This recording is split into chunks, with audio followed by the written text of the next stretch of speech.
A very good evening to all the participants, ladies and gentlemen. We are blessed today to have none other than Daaji joining us for this 128th leadership conversation. And I request all of you to join me in welcoming Daaji to this event. Welcome, sir. Thank you, sir. Thank you, Sudhakar Garu and Prasad Garu. Thank you. We are quite delighted and blessed to have you with us for this amazing conversation that it promises to be. And at the same time, we feel really blessed to be in the same frame as yours. Sir, I will quickly go to introductions and then hand it over back to you for your opening remarks. And we are all ears waiting for quite some time actually to hear from you and learn from you. Allow me to share my screen, please. As I mentioned, these are WiseViews leadership conversations, which we host every Friday. And for the last 127 weeks, we have been having great sessions of learnings provided by distinguished individuals, leaders who have influenced many individuals across domains. This is 128th, and you have seen the promise of this conversation as well. Daaji will be speaking about influence positively, meditation for transformational leadership. And very quickly, I will do this. This agenda is very simple. After this introduction, Daaji will be spending about 20 minutes to set the context and the construct of meditation. And there'll be Q&A followed by that. Everything will be wrapped up in about 60 minutes from now. May I have the privilege of introducing Daaji, Dr. Kamlesh D. Patel. He's the founder of the Heartfulness Institute. He embodies the heart and soul of a compassionate leader in today's turbulent times and is known to the world as the silent changemaker and is affectionately called as Daaji.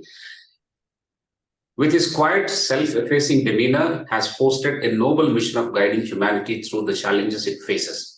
From the growing erosion of family structures to the global environmental crisis as we see it today.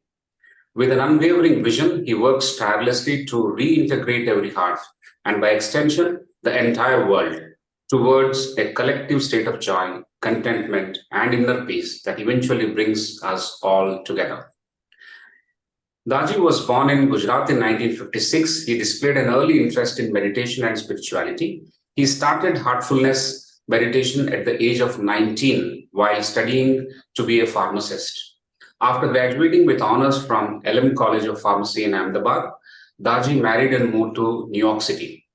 There he and his wife raised their two sons, and while he steadily built a successful multi-million-dollar pharmacy business, at the same time, Daaji continued to pursue his love of meditation as an ardent student of spirituality until he took over the reins of the global guide and master of Heartfulness movement in 2014. Central to Daaji's impact is his ability to make people feel deeply inspired and optimistic about a better future. As Maya Angelou beautifully put it, people will never forget how you made them feel. Daaji's gentle approach touches every heart he encounters, leaving an indelible mark. His dedication extends to the construction of the world's largest meditation center at Kanha Shantivanam, here right in Hyderabad, spanning over 1,400 acres and accommodating more than 1 lakh people in its grand meditation hall. It's called the Pride of Telangana. This center serves as the ultimate stop of profound experiences for those aspiring to enhance themselves in all aspects of life.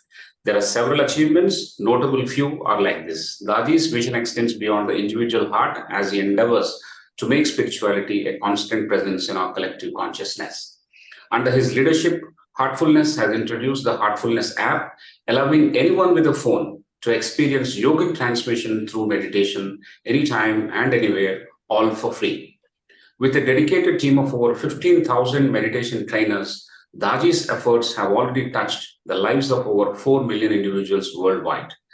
Furthermore, he passionately endorses actively participating in healing the earth and has contributed immensely with Forests by Heartfulness initiative by planting over 1 million trees and striving to reach a remarkable goal of 30 million trees in India by 2025. Daaji has also pioneered the Heartfulness Education Trust, which empowers a new generation with holistic education based on heart-centered meditation and a holistic lifestyle. Through the practice of heartfulness meditation, Daaji is a recipient of the prestigious Padma Bhushan, international best-selling author of several books that he and has silently and profoundly transformed lives of millions across the globe. We are so touched and blessed to have you with us, sir. And I'll take just one moment to introduce my esteemed colleague. He's a senior director of academic wing at the ICFAI group. He has 3 decades of rich experience as an entrepreneur in the beginning, and then as a corporate leader, and now as an academic at ICFAI. He holds BTech from the prestigious IIT Mumbai and holds PGDM from yet another institution, prestigious institution, IIM Kolkata. He published books, presented papers, and also written many research articles across. Thank you, Professor Prasad, for joining, and I will now stop sharing my screen. With this introduction, I request Daaji to take us through what meditation is all about and also enlighten us about how heartfulness meditation can be transformational and help us being the leaders that we deserve to be. Over to you, Daaji. Thank you so much. Thank you, Dr. Sudhakar Rao Garu and Prasad Rao Garu. Thank you. Before we begin, I would love to help you experience what meditation is all about at Heartfulness Institute. We have heard words so many times, but how to arrive at a meditative state? It keeps eluding even the greatest of yogis and greatest of saints. When we do go through books of Swami Vivekananda or Ramakrishna Paramahansa or Yogananda and many such elite sages of India and abroad, almost all, I would say with 100% authority, that they have practiced meditation at some point or the other. And without that, I doubt if they could have become what they became and what they represent to us today. Yet, the knowledge, the understanding of meditation, none of us have in a real sense. You are all dealing with finance, accounts, and so many things, right? You are also meditating in some way because the definition of meditation is to focus your mind on some object. Your object is numbers, right? The businessman's, the money. Romantic fellow at a very young age, perhaps, it's all about romance. Students, how to score well. Parents, how to raise children well, how to have a balanced life, struggling with day-to-day existence. We are all somehow having our focus on, depending upon who is focusing on what, that becomes a meditation also if you think over it in a very technical way, definition-wise. But India, our sages have defined meditation as something which helps us transcend our mind itself. So focusing the mind is not meditation in reality, because focusing involves the use of the mind, while the dhyana, according to Sanskrit definition, it's all about transcending the mind itself. And I'll help you go through that aspect of meditation with the help of transmission. And you can all download this app, which Dr. Sudhakar Rao had just mentioned to you, Heartfulness app, either Google or if you have Apple phone, you can download this app and anytime you use this, all for free. So without any ado, let's all begin, meditate and experience what this meditation is all about. There are many other complementary practices which complements with this meditation because they are all supporting various aspects of our existence, and we got to practice it as a complete package rather than just one selected practical approach to spirituality.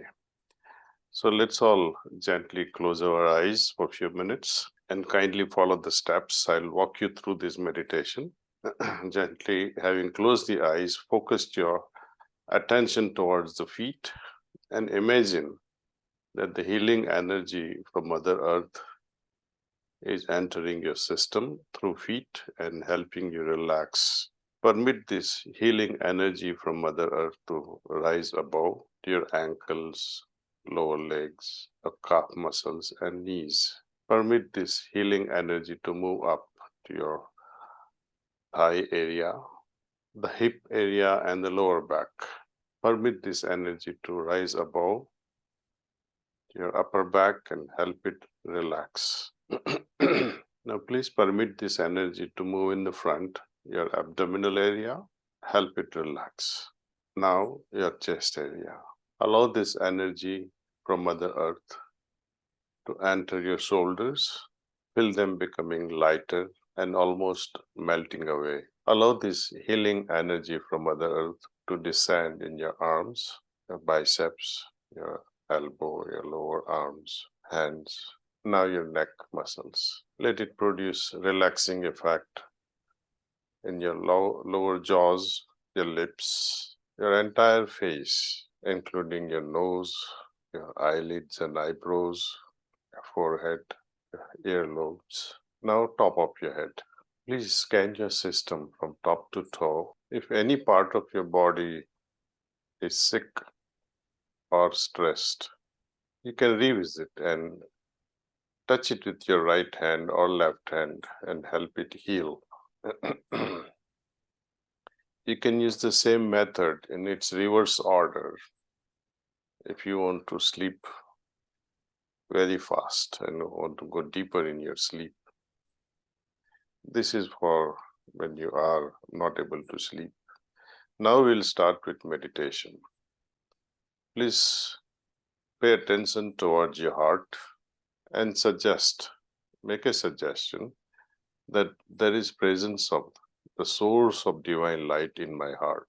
The source of divine light in my heart. Thoughts would scatter your mind here and there, but whenever you become aware that your thoughts are gone here and there, gently, very gently remind yourself that I'm meditating on the presence of the source of divine light. So maintain this idea and be receptive to this pranahuti, the transmission that I'm going to share with you. This will take about 10 minutes or so. That's all. Bas kijiye. I have intentionally shortchanged you all on time of meditation. Generally, we do for half hour minimum.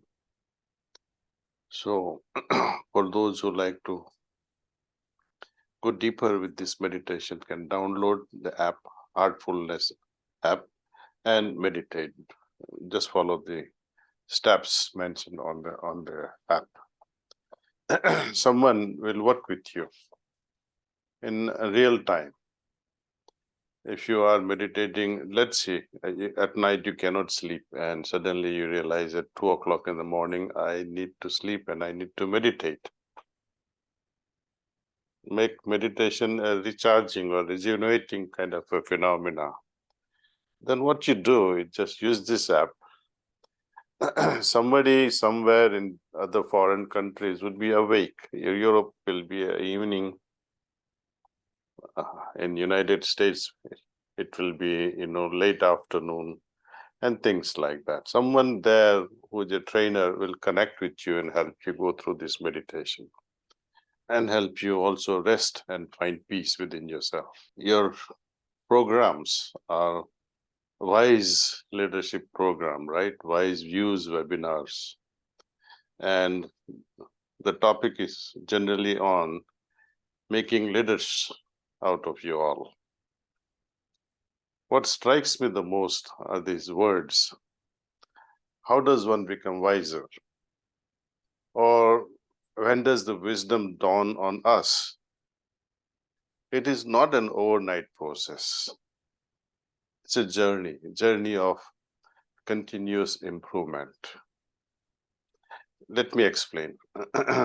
Whenever there is a transformation, whenever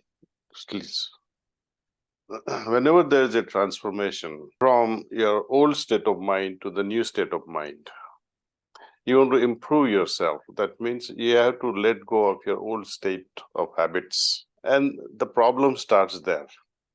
Transformation or transforming oneself from the old habits to the new from weakness to strength, though it is beneficial to all of us, we somehow resist. We don't want to get out of that comfort zone. So we have to have very strong intentions and choices. Choices because at every juncture in life, whenever we are at the crossroad, and our conscious mind asks, and we often get confused whether this is right or this is wrong. Should I pursue this or should I pursue that? Or the third option, keep quiet, pause, and do nothing. Right? So there are only three situations. And there we get confused because I like this, I don't like that. Right? And then we ask others also in the process, and they also add a lot of confusion to it. Top it all, we get distracted by our petty desires, sometimes a lot of ego involved with that, making decisions. Whenever you have to make a decision, for example, talking with your spouse and say, let's plan our tour. We are going on a vacation. You like to go somewhere, he or she likes to go somewhere, and there's an ego tussle also. Who is going to win? And you say, oh, I have a prejudice against this place. So all this, I think they play out and create havoc. So what we are trying to understand is the understanding of the situation first. Second thing, allow your desires and ego to subdue a bit and forget your prejudices for at least temporarily. That will demand something from us to go within ourselves, study the situation, understand the situation, and let your ego or arrogance take a back seat. Often this question arises, should I follow my mind or should I follow my heart? Which comes as a priority in my life? And how to listen to the heart, because mind always guides us too. We are well trained through education to follow the mind. We analyze things. We are all, or most of you are financial analysts, analyzing.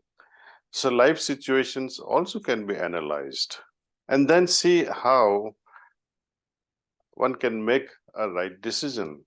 Reflect on the decisions that we have made, where we have gone wrong and hurt ourselves and our own company because of the wrong decisions. Now, study behind now that how and why did you make those decisions? What was your mind saying at that time and what was your heart saying at that time? And I would say 99.99% of the time you will know that your heart had always warned you, don't do this, always. But whenever you have been successful in your decisions, have you thought that you were guided by the heart? Heart never speaks loudly to this. Heart always speaks loudly when you are going wrong, always. And whenever you are about to do the wrong thing, I say about to do the wrong thing, heart again speaks louder and tries to prevent us from doing the wrong thing. For example, if I ask Prasad Garu, what is your name? And he ends up telling me his name is Sudhakar, his heartbeat will miss few bits at that time. Oh, why did I say I'm Sudhakar? Or when you think of a teenager period of your life and you are coming home and your mommy asks, Bete, where were you? You're at 1 o'clock in the morning. And you end up nicely saying, oh, mommy, we were studying. We were doing homework with my friends, but actually you were somewhere else. Listen to your heart. What happened to your heart when you are lying to your mother? It becomes heavier. You have some sort of remorse also at that time. But when you speak the truth, heart doesn't give any signal. Whenever you have to do the right thing, heart doesn't give any signal. Whenever we have some natural things happening on its own, heart never gives any signal. Heart always speaks loudly whenever something is going wrong. Let me reiterate the whole situation through a different example. When you are seeing things, when you are listening things, And when they are in proper order, we don't congratulate our eyes and say, congratulations, you're seeing well, or you're hearing well. We never congratulate our ears and eyes. We don't need to. It's happening as it should happen. But the day you have some blurry vision, or you're missing some words your spouse is sharing with you, then you better start worrying. And the heart always gives the signal, something is wrong, time to visit a professional. You need help. So anytime anything is going unnatural, heart always speaks. So to be wiser to me is to pick up these signals, the signals of what is right, what is wrong. Now, when we talk of SDGs, Sustainable Development Goals by United Nations, there are 18, 19, I don't know how many are the numbers, but they are all about water pollution, land pollution, air pollution, giving residences, priorities to the disabled ones, and all the social causes. And when we wonder that how to fulfill all these SDGs with one goal, in Hindi they say, Ek saade sab sade, sab saade sab jai. Solve one problem in such a way that all problems get solved. Then my mind speaks of one thing, that the cause of most of these problems related in the world, be it air pollution caused by an industrialist, the root cause is greed. Land pollution, root cause, greed. And why all these things are being hijacked? Because of the one pollution that we all have, thought pollution. Meditation is one way of removing this inner thought pollution. Now, one would also further think that what is it that spoils my thoughts? Why am I thinking in this direction and not thinking in the right direction? For example, when Duryodhana says to Krishna, I know I'm bad. I can't help myself. I know I'm thinking wrong. I can't help myself. He says, Janami dharmam nachame pravritti. Janami adharmam nachame nivritti. I know what is right. I cannot follow it. I know what is wrong also, but I cannot follow it.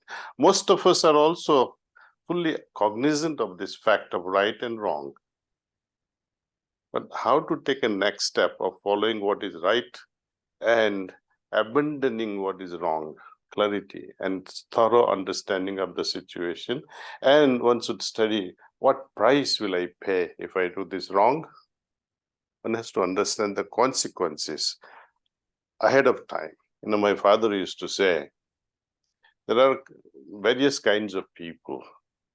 A person, there is one type of, one category of person is even when they commit a mistake, they don't realize they made a mistake.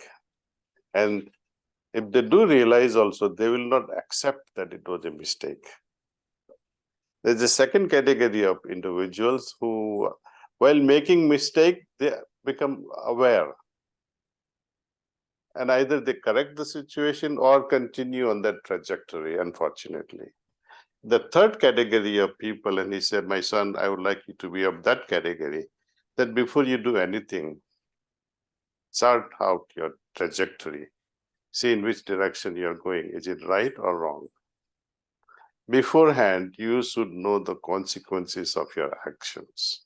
Actions are the results of thoughts, and thoughts are the results of our attitudes, and attitudes are the product of our samskaras. So, if we regulate our samskars, fine-tune our samskars, it will fine-tune our attitude, it will fine-tune our, as a result, the thoughts, and as a result, our actions. And if the right action is done, you know for a fact, it will have the right result. Wrong action cannot have the rightful result. So the root of all these things is your planning. And all these steps are well understood, well refined, well tuned during meditation. Meditation is, even if you don't believe in God, it's okay.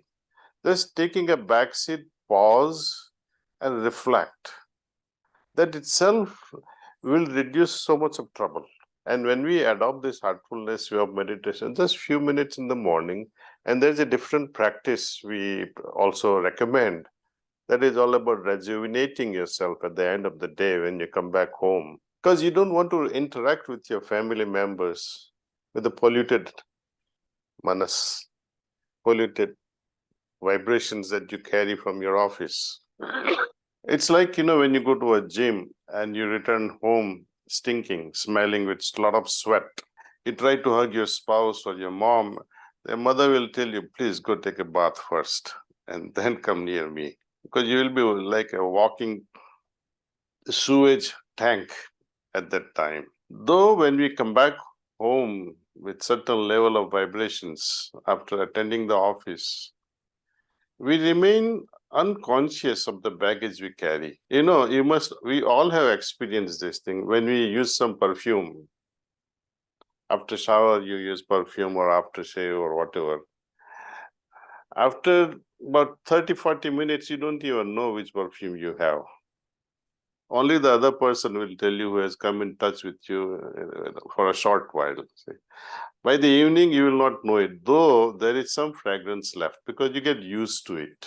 We also get used to this nonsense, the garbage we carry with us. That has to be removed. Free our subconscious so that conscious becomes fully free and more energetic. Once we break the bonds from the bad, so much of energy will be released in your mental realm, in your dimension related to thoughts, intellect, and consciousness. Yoga, after all, is a way of life that improves and helps us focus our mind in a right direction. Well, meditation also, I would say, if you want to make use of it in a wrong direction, it can also be utilized. You must have seen many murder cases, murder mysteries, where in the court, judge says, was this premeditated murder? Meaning well planned. Meditation in that way also is well planned, well thought, well executed. So my Guruji, he used to say that unless your heart and intentions are clear, pure, even the meditation can destroy you. You can become a perfect murderer if your intentions are not clear. Think of Ravana. His intentions, though he had a lot of energy, he had a lot of yogic powers, but in the end, because of his intentions, he destroyed himself. So is that wiser to awaken the Kundalini? It's not wiser. So we have to play with the power, be it spiritual or be it materialistic. It has to be used in a dharmic way, in a righteous way. Then we all can become wiser. I think that's all. I think we have gone much more. I will go ahead now with your program further with questions from Sudhakar Rao Garu. Yes, sir. Thank you. Thank you very much for this little bit of introduction, a taste of the things to come from the world of meditation. And I'm sure there are many more things that we need to learn, understand, and practice as far as heartfulness meditation is concerned. But this exercise of a 10-minute meditation that you have helped us go through, and the subsequent explanation of the construct of meditation itself in our life has been so profound, especially with the delivery that is packed in with the healing power. I think it's going very, very nicely into all of us. I'm sure everyone around the screen is enjoying the way I am actually enjoying it and consuming it so well. It is truly transcendental. It is already happening if we can experience that. Amazing. I don't want to actually evaluate the burden of analyzing, evaluating, summarizing. I will suspend today. I will actually just enjoy it moment by moment, grasp it as much as I can. And I wish the same for all the members around the screen to do so. Uh, I will request Daaji to also understand that we have some very good distinguished leaders who have joined today, sir. We have people Lovely. we have people coming from all parts of the country, a couple of them from abroad, one from USA, leaders from media, leaders from technology, leaders from education, leaders from banking sector, and Wow. many others have joined. And I'm sure they're all just glued, just enjoyed, engrossed in your talk. Without wasting much time, I'll now request Professor Prasad to come in to open the cluster number one. And I request all the members in the audience to have some patience, wait for cluster number two when I'll open the mic for you to talk to Daaji directly. So, but till then, let's finish the cluster number one. Over to you, Professor Prasad. Thank you. Thank you, Professor Rao. Thank you, Daaji, for introducing us to meditation. I think the experience of the 10 minutes is a taste for all those who have gone through the exercise. Our gratitude for that. Secondly, I think your introduction in a way has answered a number of questions at a very root level. And so, nevertheless, some of these questions, given the limited time, I will do present so that it can be delved on a little further and built upon for the benefit of the person who has asked the question. These are very fundamental questions that I will first give priority to. Sir, we are all human beings, the God's highest creations. And the supreme, the light, which is there, which is brought to our heart, there is no hatred in that. Then how is that as human beings, we have got into territories, got into sanskaras, and now require to install the same light in us? I also had the similar question. And that actually prompted me to speak spirituality, to get the final answer on the subject, that how from the purest state we have degraded to what we are today. From the highest level that we enjoyed as a fresh, new, purest soul to what we are today. When I posed this question to my Guruji, he said, though there was purity, the soul was without any samskars in the beginning, there was individuality in its soul. This individuality created egoism, mine, me, mine, myself. That separated us from the rest of the godly kingdom, and we started fomenting new levels of consciousness. Now, the science talks about entropy. One wonders that how this universe is not collapsing. Who is providing this sustenance and preventing it from entropy? Entropy, for those who are not familiar with this in a real sense, entropy is a measure of disintegration, destruction, or destabilization. In the finance world, or in corporate world, or in our individual life, or in a family life, or even for children, where we give them a room and say, my son or my daughter, this is your room, and we keep giving them gifts of books, gifts of toys, gifts of music, gifts of clothes. And children, they are supposed to organize them. They put clothes at the right place, tapes at the right place, toys at the right place. After taking shower, they throw their socks around, underwears around, clothes around, and poor mother has to fix that thing. Now, if she was not doing it, somebody else will do it if the family is wealthy. Some maids would come and fix. Someone has to do it. Some input is required to organize things. Without this energy input, the system will collapse. We have not been putting inputs at all. We are not even paying attention the way we are degrading as far as thoughts are concerned. And because thoughts are not regulated, our actions are also not soothing and well planned, and the results will be chaotic. So there is no conscious effort on our part in regulating things that we are doing. There is no pre-planning. There is no energy investment from our side in maintaining that purity, maintaining that simplicity, maintaining that naturalness that we all have. So it's a lack of input from our side. Even paying slight attention can change the thing. Thank you. Thank you, sir. Thank you, Daaji. Thank you. A very intense response. I also remember, I mean, I also recollecting that the deities themselves do this and are seen doing this for more time than the other things that they do. Yeah. Well, you see, when you have broader aspects of deities, Lord Krishna in Gita says, I am never free even from 1 minute. If I move myself away from this worldly or the issues related to the universe, even for 1 minute, the whole universe will collapse. So it shows that somebody has to put some input to maintain.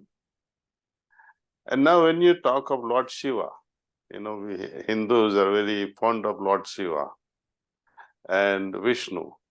No one is fond of Brahma. Have you noticed? Have you seen Brahma temple anywhere? You'll see Lord Shiva's temples everywhere, Vishnu's temples everywhere, but Brahma maybe 1 or 2. Why? Because we are so selfish. Creation has been done, period. He did his job. Now why should I bother with him? I need to approach Vishnu for maintenance, and I have to approach Shiva for maintenance also, or so that he can be very compassionate at the moment of death, because it's a lot of destruction. And if you see Vishnu or Lord Krishna or Lord Rama or Hanumanji, or you talk of Shiva on Kailas, how do you visualize Lord Shiva? Mythology, if you bring in mythology in this leadership program, just visualize that photo. He's seated there. He's in a meditative posture. There is a cobra or naga around his neck. These are all symbolic things, telling that even gods and goddesses, they meditate. And the next question would arise, why do they need to meditate? And upon whom are they meditating? What is their goal in life? I think we don't have answers, but we have to ask ourselves that question. Gratitude, Daaji, for having responded to that. I thought I would ask the second question, but I think I'll give it back to Professor Rao for questions from the audience. As I'm consuming Daaji, these are direct imperatives for leadership. Every moment that you have explained a concept, made it simpler for us, I have noted down that it is a direct leadership imperative. For example, conscious decision making, energy input, intervention at the right time, listening to your heart. These are all in different words and different jargon used for us to train leaders. And I'm sure by practice, some of them pick up. Awareness itself has not helped us in its entirety. With awareness, we need to couple the power of the intent, power of the intention. And that power of intention has to be in the right direction. What more or what bigger definition we need today? I think it is a redefining moment for leadership. And I must be very, very grateful to you that you have defined what is wisdom and what is WiseViews.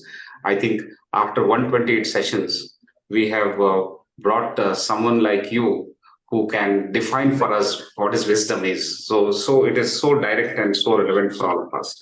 I will take one question, Daaji, and after that, the people who are raising hands, I will go to them. And that question is,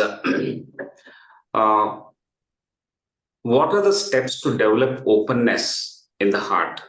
Of course, our heart has to be involved in this heartfulness process. What is the best way to develop openness? And of course, thereby this, what is the best way to maintain mental peace? That's one question from one of the members in the audience. I will start with quotation from Lord Krishna. He says, Asantasya kuta sukham. One who is not at peace, how can he derive happiness? Happiness is sought by everything. Every living being seeks happiness without any exception. Be it an ant or a monkey or a donkey or a bird or human beings. Everyone seeks some sort of happiness. Happiness is possible. Is it possible when you are not at peace?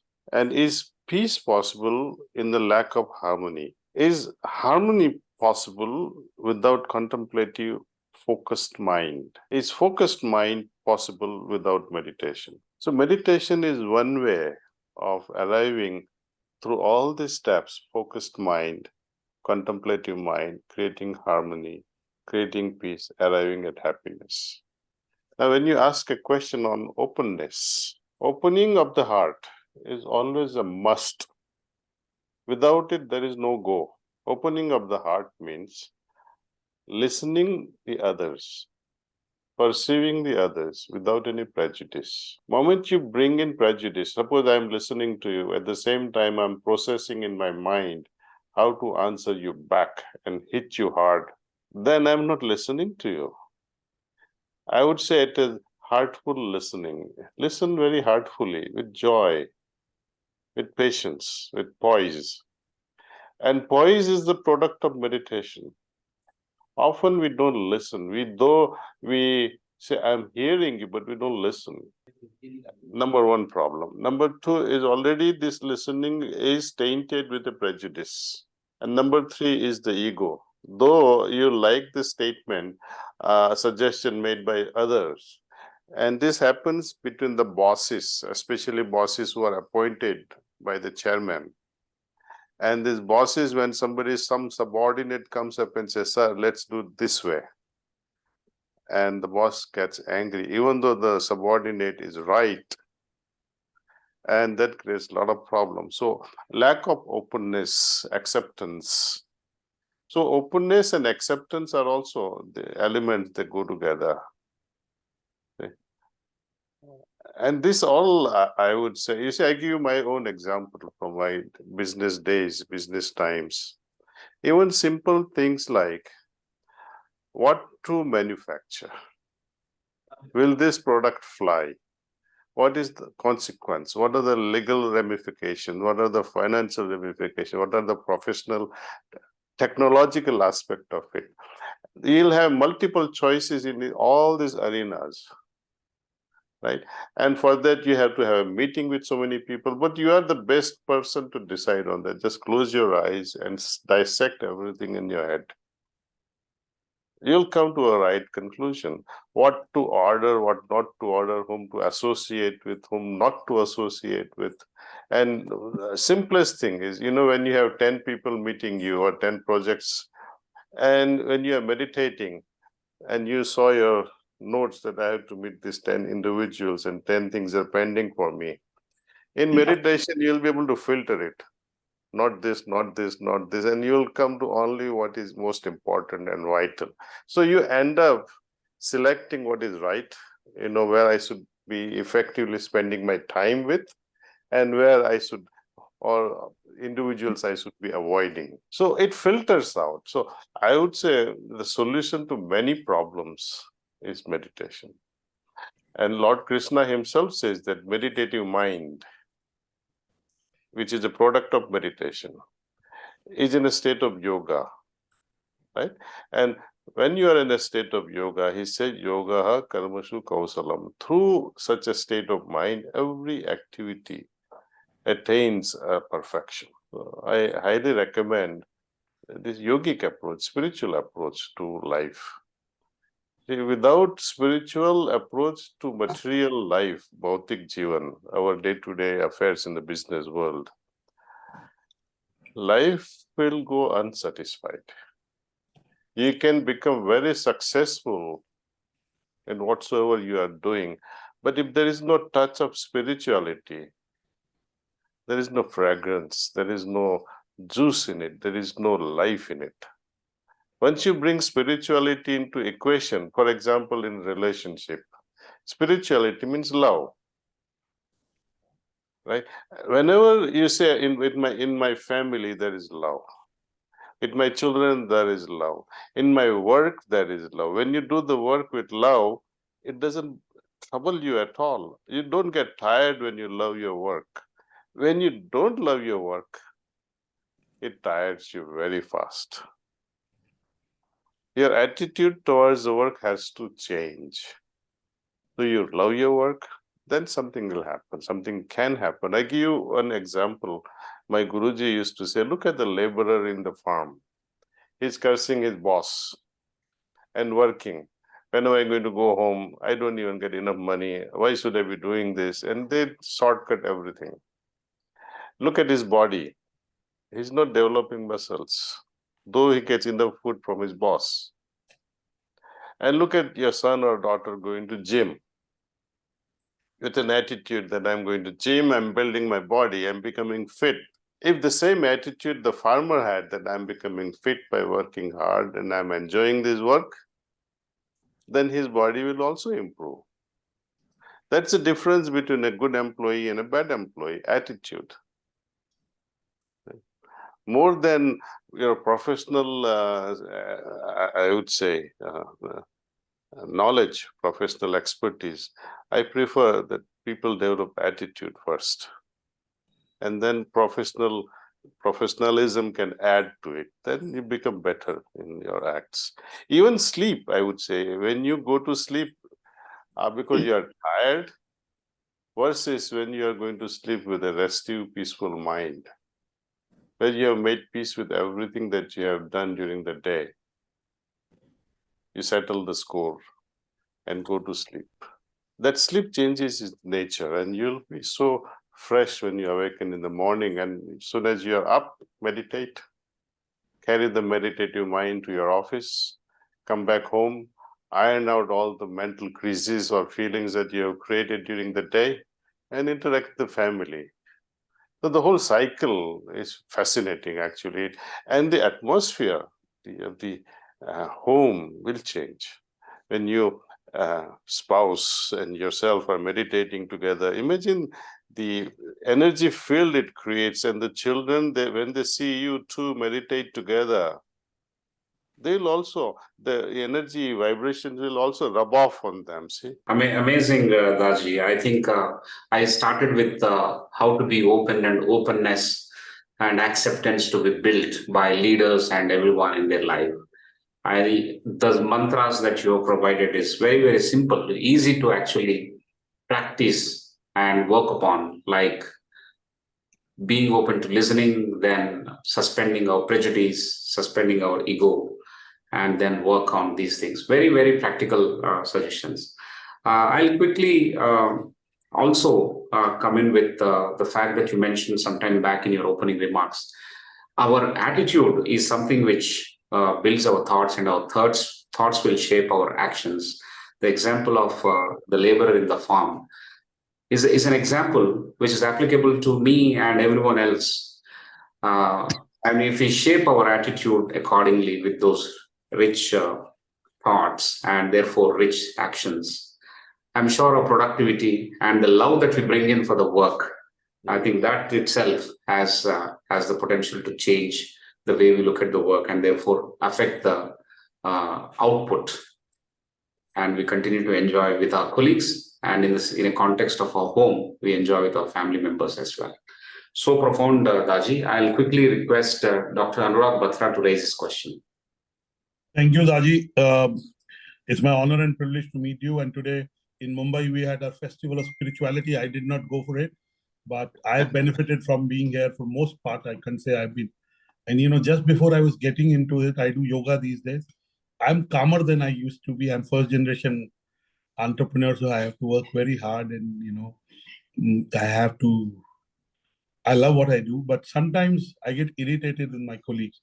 Just before I entered this podcast, I got irritated, and I try and stay calm, but when somebody doesn't take the feedback, not listening, and they're making the same, I get irritated, and I don't like being angry. I don't like being irritated. I have calmed myself to a large extent, but someday I get worked up.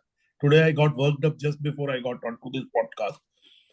And I kind of, because I do yoga, I'm calmer, and I tell myself I have to be calmer because I regret it 99%, if not 100% times getting upset.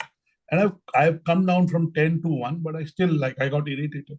What do I do with this? And that irritation becomes anger, angst, or frustration. And, the energy that sent out is very negative, and I don't like it. Honest answer is I don't like it. And I will control it, but I'd love input from you. Yes, I will send you one compilation of articles written by many great authors on anger to love. And that was the compilation of talks and articles. And I would mail it to you. Just mail me your address, and I'll definitely share it with you. In short, my take on this, we all tend to become irritated, angry, and it is a natural response. You would say, many yogis, they say that anger is bad. But kama and krodha, according to my Guruji, kama means passion, krodha means anger. And the lesser degree of anger is we call irritation. They are all natural. We cannot destroy them. But we can, the law of energy, that energy cannot be destroyed. Krodha is also an energy, can never be destroyed. But another law says energy can be transformed. Passion, which cannot be destroyed, can be transformed into compassion. If we let this irritation and anger simmer in our heart, that means allowing some time for it to reflect. You buy some time. If you can buy it, I know it's very difficult. Sometimes immediately we lose our fuse and lash out on individual. Don't regret on that. It has happened. Jo ho gaya so ho gaya. Jaane do usko. Because whatsoever you didn't have any bad intention behind it. You came out with and lashed out because you wanted to correct the situation. It's a corrective measure. Only thing we can do is don't allow that to hurt your own heart. Don't get angry on someone with full of heart. Heartfully kar lena hai usko. No, heartfully love karna hai. Heartfully anger ko mat barsao. Showers of anger with lot of love is not recommended. Of course, and I don't like it myself. So it hurts. It hurts. It's like my father used to say that it's like a chingari. Jalate hain. You can light a lamp, but in processing of lighting a lamp also, it burns itself. Anger, you're trying to burn somebody, but in the process, you also get burnt. It affects us more than the other person. I get angry on my wife so many times, and out of habit, she keeps on laughing as if nothing has happened. But my heart keeps crying, why did I get angry on this poor lady? Sir, you're a very brave man. You get angry on your wife. I think you should get a bravery award. Who doesn't? You tell me, who doesn't? I can tell you that, anyway, I said it in a lighter vein, sir, to be taken too seriously. And I think we easily get angry on our own, on our loved ones. And I have a good companion, she just laughs it out, nothing happens. She's like a lotus in a dirty pond, untouched. She's really following Krishna philosophy, perhaps. She has digested it so well. She just laughs it out. But I remain kind of hurt after that for days together, that why did I get upset on her? And it is also natural. And I think such bouts of anger eventually gets reduced more and more and more. And time will come, you also will start laughing at the mistakes done by others. Okay, ho gaya, so ho gaya. Chalo, let's. No, I've mostly become like that, to be absolutely Yes, honest. I have reduced a lot, but I've Mm. not got to zero. I want to get to zero. It's okay. No, sir. Don't. The people will take advantage of you. Pretend that you're angry, but don't let your heart be affected by it. That's what I meant. Remember a beautiful story Ramakrishna Paramahansa was sharing about one saint. He was a famous saint, and then he had a disciple. His disciple became a cobra in his next life. And when the saint was passing through one village, and he saw his disciple in the form of a cobra. Poor fellow was bleeding on its hood because the children were hitting him with stones. So the sage asks him, his Guruji asks him, what have you done? What have you become now? How can you let this happen to your head? You're bleeding from all over. So this cobra, the disciple says, sir, you only taught me non-violence. How can I? He says, of course I taught you non-violence, but you could have hissed and they would have run away. You don't have to bite. You just hiss and you would run away. So we have to pretend. Okay. Thank you so much. Thank you, sir. Sir, we are at 7:41, so I want to take your permission. Can we take one or two questions more, sir, with your permission? So nice of you. Thank you. I'll now request Professor Prasad to just listen to me. And this question is actually coming together from me and Professor Prasad to Daaji for seeking some clarity and enlightenment in this area. Professor Prasad, we agree and we know that leadership can be lonely at times. It's a journey that can be lonely. Especially one has to take tough decisions. You have handled numerous assignments and large ones at scale, even in TIC5. Did you practice meditation when you were handling, say, about 170 business schools at one go? And the journey was definitely tougher. I just wanted to bring in that aspect and see, did you have any meditational practice at that time? I always found you, probably the moments I saw you, I found you quite calm and quite balanced.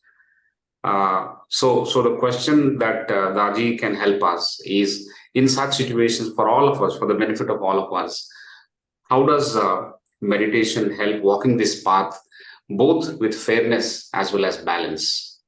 Yeah, you can chip in, Professor Prasad, and then we can invite Daaji to help us. I think there's no doubt that that is the way, and that we go through these stages in different ways and different forms and different parts of life.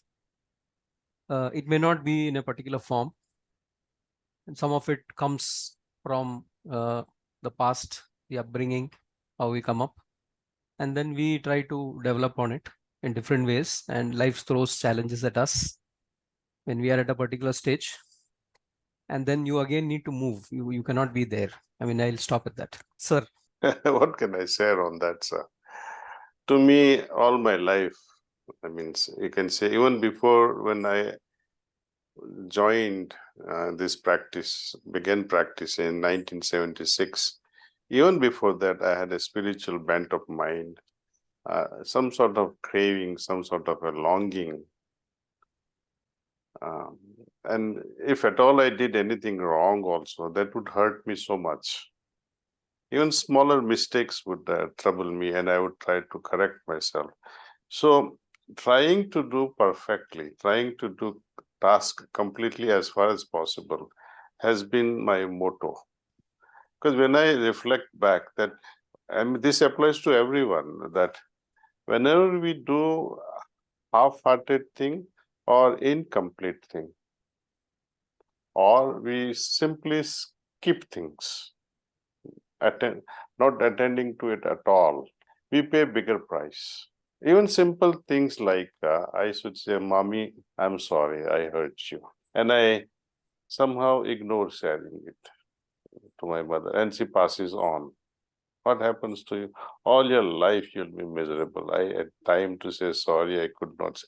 So incomplete things we ignore, things we miss out, they hurt us more. So don't try to postpone things, or don't try to skip things, or even when you do things, do it fully, heartfully. Otherwise, don't try to do it at all. Tell your boss, I'm sorry, I can't do it. Great. Either do it with full attention, full involvement, or don't do it at all. Don't do it. Lessons from spirituality. Before I take this last question, Daaji, Mr. Subbarao Sannidhi is raising his hand. He's from USA. Before that, there is one simple question from one of the members in the audience. How much of spirituality is connected to religiosity, and probably what could be the difference? And after that, we'll go to Subbarao. Religion is a good thing. It is better to be religious than non-religious. Religion is all about our beliefs, dogmas that we inherit as habits or culture from our society, especially from our parents. Things like, do you believe in God? These values are inculcated by our parents or grandparents or some relatives. But even when I had a very heartfelt discussion with my father in 1977, after I started practicing this meditation. One evening, we were just sitting in our terrace, and it happened to be my vacation time, and it was evening time, and he was silent, I was silent, and I asked my father, I see you wake up 4 o'clock in the morning, you are offering prayers, chanting some slokas, and then you take some grains and go to temple and feed the birds and also do your puja there. Then you come back home. In the evening, you do arati. Papa, you tell me one thing, that I can share your most profound experience with your grandchildren. That means my children. At that time, I was not married. But I asked him like this, please tell me something that I can share with my children, the best experience you ever had through these practices you have been doing day in and day out. He was very silent for a long time. I didn't trouble him then. Then he says, I have nothing to share. Then I said, would you like to experience something? Now it's almost a year. And you say, yes, I see you meditate morning and evening. Would you like to experience something? He said, yes. And I took him to a nearby preceptor, the trainers of this system. Those days we didn't have phones, so forget apps. During that first face-to-face sitting or meditation that our trainer was teaching him, after about 15 minutes, he started crying like a baby during the meditation.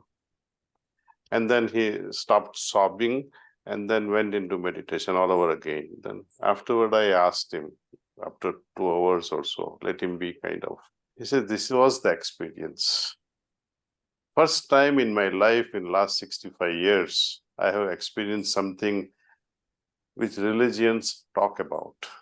They promise. Religion is a promise. Religion is a potential. Spirituality, to me, it's an actualization. What is there as a theory in religion? It is there as a practice or a practicality or an experience in spirituality. Religion is all external. You can worship statues, murtis, temples. Nothing wrong with it. Please don't misunderstand me. At the same time, we say, he's beyond akar, he's nirakar, and yet we form akars. And what sort of akars do we form? In the imaginations, with Shraddha, of course, with a lot of faith, we say, okay, this is Krishna. With a lot of faith, we say, this is Saraswati. It's good. But when we ask fundamental questions, that during Lord Krishna's time, when he was walking on this planet, blessed were those days when he was walking and breathed the air of this planet. How many could recognize his divinity? Did Arjun recognize his divinity until he showed it to him during the war? Vishwarup Darshan. Until then, he was zapped, nothing. He treated him as a friend. You go back to Lord Rama's life. Who could understand his divinity during his lifetime? Except for Hanuman. Who could recognize the divinity of Jesus or Buddha? What was the original form of Krishna? Can you draw a painting of Lord Krishna and say, this is Lord Krishna's painting? So my argument is this: if I could not, or if I cannot have the true vision of Lord Krishna, even when he is physically present in front of me, how will I ever have his true darshan through images made by artists? And when I meditate, for example, and prayerfully say, Lord, I like to experience your presence, and you start imagining the form of Krishna, which form will you imagine? It's a big challenge. Or, what is divinity after all? Is it Ram? Is it Lakshman? Is it Sita? Is it feminine? Is it male? Is it form? Is it formless? Is it beyond all these things? Is it qualitative? Is it vibrational? Is it energy? If you ask a Shiva Bhakta and you ask him to meditate, first time he will say, oh, Shiva Bhakta, Shivam, Shivam, Shivam, Shivam, Shivam. He'll be busy chanting. When you're busy chanting, how can you experience even when Shiva comes in you? You're too busy. And which form will you imagine? The one that you have seen in photos, not the real one. Though you have Shraddha, but your approach is wrong. So meditation, we have to go beyond the objectivity and go into subjectivity of divinity. Don't make objects out of all this. So we have to have a neutral approach towards divinity. First of all, I have to be prayerful, reverential, and say, my Lord, I don't even know if you are there. That is spirituality. And if you are there, please help me experience the way you want to experience, not because I want to see him as Lord Jesus, or I want to see him as Mother Kali, or I want to see him as Mother Saraswati. No. I don't have any conditions. I surrender. That's why Lord Krishna says, Karmanyavadikaraste ma phaleshu kadachana. Just you do your part. Forget about the results, how you will see, what you will see. But people wrongly apply it. You see, when you're making money, for example, and you're starting a business, people will say, oh, you're not a Krishna Bhakta. You're first planning the fruits of your action. Aren't we all planning so much of budget for so much of balance at the end?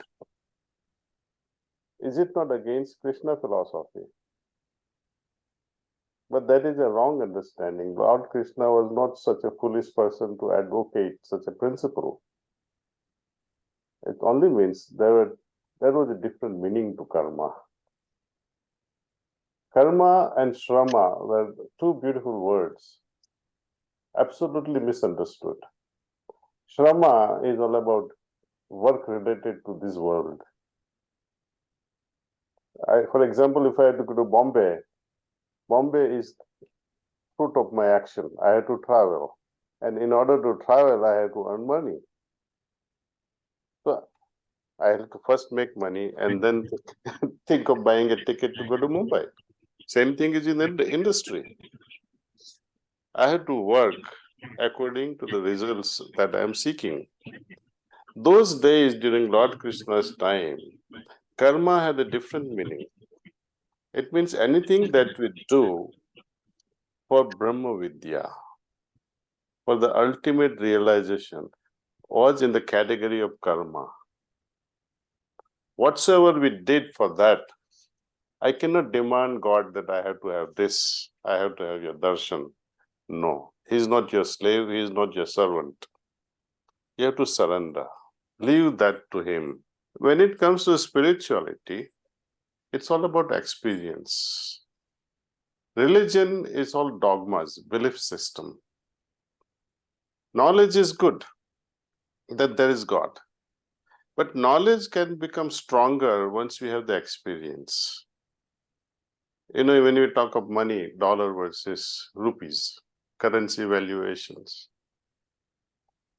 The currency gets stronger based upon the resources the country has. Earlier, it was gold backing, right? Now, there are many factors that influence the currency value. So, the currency is strengthened by the backing, and so is our knowledge strengthened by the experience. And then further also is there, what is beyond spirituality? If you may ask the question, then you'll wonder, oh, religion is one thing, is knowledge. Spirituality is experience. Is it enough that I experience divinity once? No. It's like, you know, Sudhakar ji, you are invited by a very wealthy friend of yours, you know, on a private island, and you spend a whole year there, enjoying your life there. What goes through your mind at that time? I wish I was also as rich. It's such a beautiful experience I'm having here. Now, when we put that perspective into its spirituality, we say, oh, wow, this is a beautiful experience. Divine experience is great. But I wish I was divine myself. Experiences arising out of richness, out of wealth is one thing. But to become wealthy is another. Divine experiences is one thing. To become divine is another. And that's when we have the experience of Sat Chit Anand. But then there is an effect of consciousness, effect of mind there. See, you're enjoying. But the idea is to go beyond the mind, beyond the bliss. So the whole equation changes. Now we transcend the religion. We don't abandon the religion. But it is strengthened. My belief is strengthened by my experience. My experience is strengthened by my becoming. And then my becoming is strengthened by when I renunciate even my becoming. When I renunciate even the bliss. Otherwise, what is there to renunciate? Any foolish fellow can renunciate the misery. It's easy to get out of it. Everybody craves to get out of misery, but who craves to get out of bliss? I think let's keep it simple now. This is enough. I can go on and on with differentiating religion and spirituality. But on the lighter note, I said again about my father's foolishness, which I'm sure a lot of us are also in the same category. I love my father. After he started practicing meditation, he never looked back. And I could see he's soaring heights in the spiritual realm. During his lifetime, I could see how he was making gigantic steps. Now, before that, from my childhood, every Shravan Mahina, you understand Shravan Mahina, no? Okay. He would invite a Pandit, Brahmin. My respects to all the Brahmins who are listening. I have no criticism, but this is on my father. That he would invite them and request them to pray for his long life. And he used to request them to do Mahamrutyunjay Japam. And those Pandits used to have those 1 lakh Shivlingam made from mud. And they would do that in a Shiva temple of my village. And they would, sometimes he would get 2 or 3 Pandits also. And they all would stay at our home. Right? So I used to question my father, how can you have someone pray on your behalf? It's like surrogacy, surrogate prayers, surrogated pregnancy. You ask someone to get pregnant for your wife, something like that. or something like that happened. Well, anyway, that is Mahabharata story, but this surrogating our puja, surrogating our worship of gods in the hands of others, and you think you'll go to heaven, and you think your life will be extended? That is religion. Religion means you are surrogating what you are supposed to do in the hands of someone else. When you go for marriage, the mantras they recite, how many couples understand those mantras? He may be reciting Smashan Bhumi mantras, and you would not understand also. And actually, that's a mockery of today's rituals. So one young fellow was asking, he was also very fanatic about religion. He says, our religion is great, I have to do this. How long, I say, will you keep on doing this and ask somebody else to do it for your behalf just because you are so rich, you can afford to have so many people to offer puja for you. Sometimes they invite 20 or 21 or 7 or 9 pandit to offer the puja.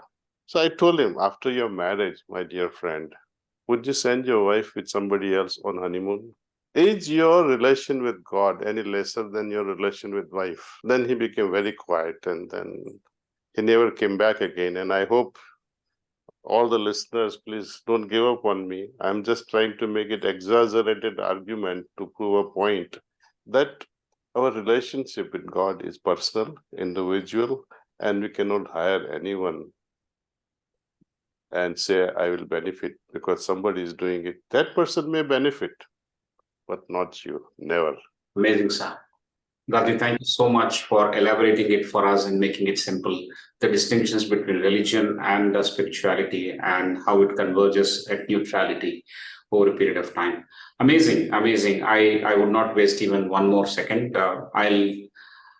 This is something which we have asked for, and little did we realize that this cannot be done in one session. I'm sure we will come back to you and ask for your time. Maybe we'll request you to visit our campus whenever it's possible.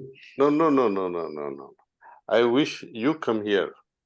I will definitely come. All of you come here. You Okay. see, we have a world-class campus. We have corporate people coming here, CEO, chairman, IAS people. And this Sunday, Modi ji is coming to meditate with us. Yeah. So I wish, and you will say, I don't want to go away from this place. I assure you of that. Yes, but make sure you are here for 3 days. Okay. Okay. You can bring all your friends, we can have one seminar actually exclusively for you. I will arrange a lot of speakers on this subject, better than myself. And they'll illuminate in a very, very, very fascinating way. Amazing. We'll definitely do that, Daaji. Like religion, I promised Mr. Subbarao Sannidhi. Now, like spirituality, we have given the experience of asking that question to you. May I violate my statement? Can I invite Subbarao Garu? Quickly, can you finish? Namaste, Daaji. Namaste, So sir. nice to see you and hear you. Thank you, after sir. a long time. And Thank you, my question is, I'm 70 now, but still getting involved with a multi-billion-dollar project. How would that affect my spiritual growth, and could I balance both? If you have the ability of making million, make billion. Make it wisely, make it spiritually. Spirituality is not at crossroads. It's not against material world. And material world cannot be against spiritual world. It's up to us. Shrama can also become bhakti based on our attitude. When you dedicate your shrama, when you dedicate your work, your profits in the divine service, then whatsoever you do will become divine in action, even if it is making money. But it is not a dirty thing, sir. If all saintly people stop making money, you are leaving it in the hands of bad ones, isn't it? Yes. And when the money is or the power is in the bad hands, you can imagine the society then. So Subbarao Garu, you can make a lot of money and share with us. Absolutely, Daaji. So That will be my final goal. final goal? I will. No. That is your small and temporary goal. Your final goal is being with the Lord. Yes, absolutely. And like the same offer, I will take the same offer like what you have given Sudhakar Garu to come and stay with you. And Yes. Definitely come with the family and please make a plan and we'll work together. Yes, sir. Thank you so much. Thank you everyone. Thank you for listening and please come. Thank you, Daaji, for this wonderful experience of a masterclass that you have provided on meditation to start with. But in a larger way, the way we take it away from here is about cleansing our thoughts, trying to be having an experience that can be shared by many others. It cannot get more practical than this. The many texts that we study can always has the potential to throw us into a maze, but listening to you has actually unlayered it, made it very simple, and that it is attainable and achievable with some kind of focus and clarity in thought. I'm sure we will definitely stand to gain when we come to you and probably take up that offer of having a seminar with all our students, with all the interested parties that we have.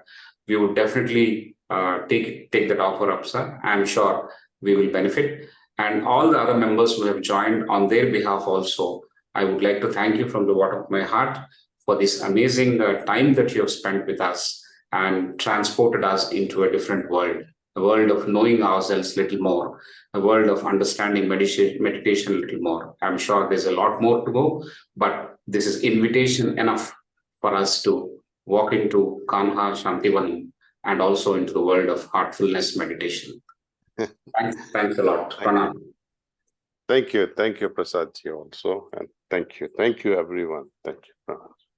Ladies and gentlemen, we'll see you on December 1st with yet another leader. We are going to talk about how we can build businesses, how we can work on growth, and how we can extend strength from an individual to an organization and work on growth. So December 1st, Friday, 6:30 p.m. We'll see you again with Mr.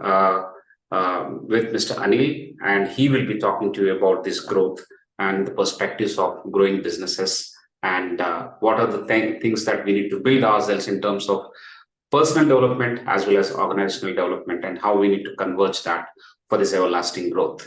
See you on December 1st. Till then, take good care and read more about Kanha Shantivanam and the Heartfulness meditation. There's a lot available on web, and I'm sure much more than the web. We need to enter into this wonderful institute that has been built within Hyderabad. And for whoever it is possible, kindly make a visit and learn and experience the power of meditation, and thereby building ourselves in a very, very practical way of becoming a leader in our own domain. I'm very, very happy that 128th leadership conversation has redefined what is wisdom and how WiseViews can be as practical as it until we've heard from Daaji in his own words about spirituality. Spirituality looks like much more practical than what it was before. Thank you all and good night.